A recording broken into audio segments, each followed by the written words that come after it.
அவங்க மட்டும் இல்லன்னு சொல்லிட்டாங்கன்னு வைங்க, நீங்க என்ன வேணாலும் பண்ணுங்க சார். சார் இது அம்புட்டும் பாரதியோட பிளான் தான் நினைக்கிறேன் சார். சார் இங்க இருங்க, அவளை பொறுத்த வரைக்கும் இந்த சொத்தெல்லாம் உங்களுக்கு போகக்கூடாது, அதுதான் அவளோட குறிக்கோள்னு நினைக்கிறேன். ஏற்கனவே அவளுக்கும் வாசுவுக்கும் பிறந்த குழந்தைக்கு தான் இந்த அம்புட்டு சொத்தும் போய் சேரணும்னு சொல்லி ஆதிக்கு பிறக்க போற குழந்தைய கலைக்க போனான். இப்ப இந்த சொத்துல உங்களுக்கு பங்கு வரும்னு சொல்லிவிட்டு உங்க அக்காவை வச்சு ஏதோ டிராமா பண்றா சார். அது மட்டும் நல்லா தெரியுது சார். அந்த பாரதிக்கு நான் எவ்வளவு மோசமானவன் மறந்து போச்சுன்னு நினைக்கிறேன். நான் யாருன்னு அவளுக்கு காட்டுறேன். சார் என்ன சார் நீங்க இப்படி அவசரப்பட்டு இருக்கீங்க?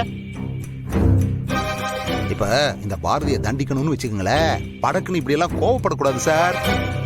இங்க இருங்க, வேற மாதிரி ஒண்ணு பண்ணோன்னு வச்சுக்கோங்களேன், அவ சாவர வரைக்கும் இந்த வேதனையோடவே இருந்துட்டு இருப்பா. இல்லாண்டா ஈஸியா செத்து போயிடுவா சார். வேற மாதிரினா புரியல சார். இப்ப நான் உங்க இடத்துல இருந்தேன்ட்டு வைங்க, இந்நேரம் சாரதாவை பொண்ணு ஆத்துலயோ குளத்திலயோ தூக்கி வீசிட்டு போயிட்டே இருந்திருப்பேன். அவங்க சாவுக்கு பாரதி தான் காரணம்னு ஆதியை நம்ப வச்சிருப்பேன்.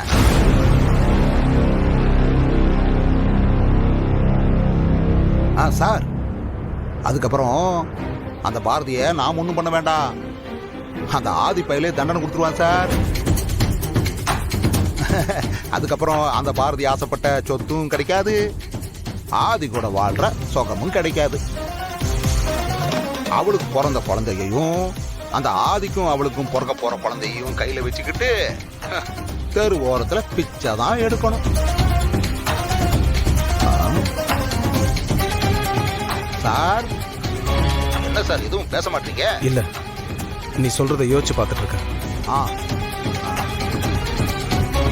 சார் நான் உங்க இடத்துல இருந்திருந்தா இப்படி பண்ணிருப்பேன்னு தான் சொன்னேன். நீங்க இதை பண்ணணும்னு சொல்லல சார். ஏன் இதை நான் பண்ண மாட்டேன்னு நினைக்கிறியா? நடந்தது எல்லாத்தையும் மறந்துட்டு எங்க அக்கா கிட்ட மன்னிப்பு கேட்கலான்னு தான் வந்தேன்.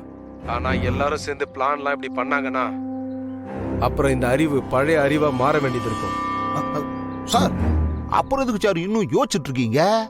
இப்ப உங்க காலத்துக்கு அப்புறம் உங்க ஸ்வேதாவுக்கு இந்த சொத்து கிடைக்கலண்டா என்ன சார் பண்றது? ஸ்வேதாவுக்கு புருஷனும் இல்ல, இந்த சொத்தும் இல்லன்ட்டு வச்சுக்கோங்களேன். பாவம் சார் அந்த புள்ள. கரெக்டா சொன்ன.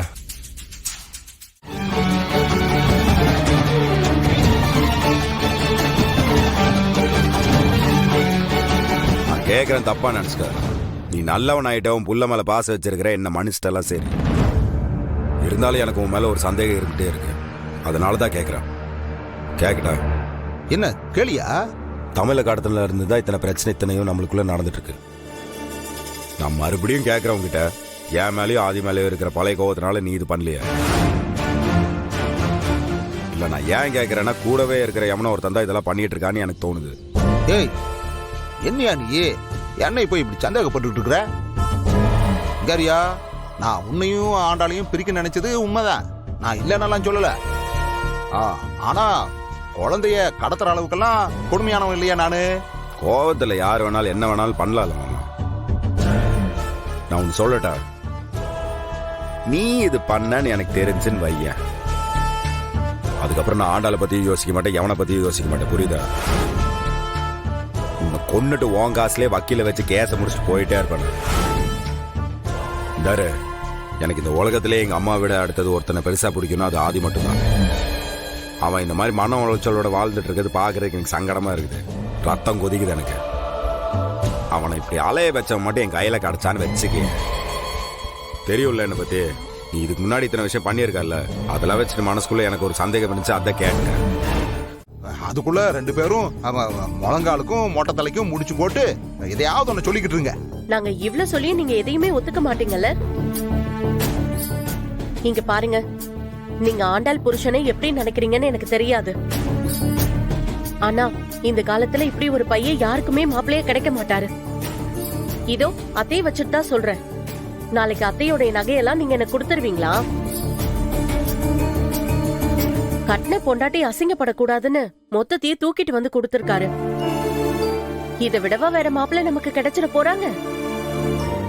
உங்க வெட்டி வீராப்பால நம்ம பொண்ணு வாழ்க்கையை கெடுத்துறாதீங்க.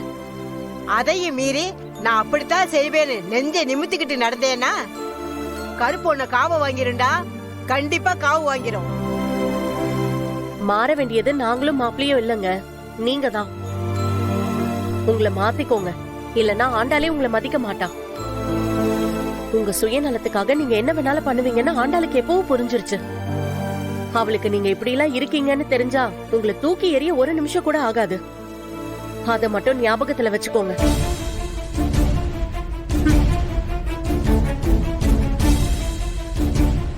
டேய் தர்மனுங்க, உன்னை இப்படி பார்க்க எனக்கு ரொம்ப கஷ்டமா இருக்கியா? வேணாயா, எல்லாரையும் அரவணைச்சு வாழியா. இப்படி தனியா நின்னு தனியா பேசி தனியா சிரிச்சு இப்படி தனியாவே இருந்தா அதுக்கு பேர் வாழ்க்கை இல்லடா, அது வனவாசம். கொஞ்சம் யோசிச்சு நடந்துக்கையா.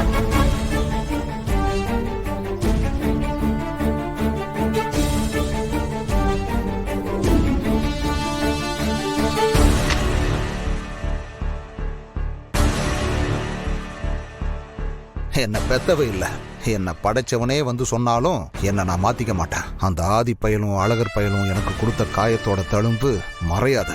அவனுங்க நிம்மதியா இருந்தா நான் நிம்மதியா இருக்க மாட்டேன். அவனுங்க அழுகதான் எனக்கு சந்தோஷம், அவனுங்க கண்ணீர் தான் எனக்கு தீர்த்தம். 2 பேரையும் அவ்வளவு ஈஸியெல்லாம் விட்டுற மாட்டேன். அவனுங்க அழியிற வரைக்கும் நான் இப்படித்தான் இருப்பேன்.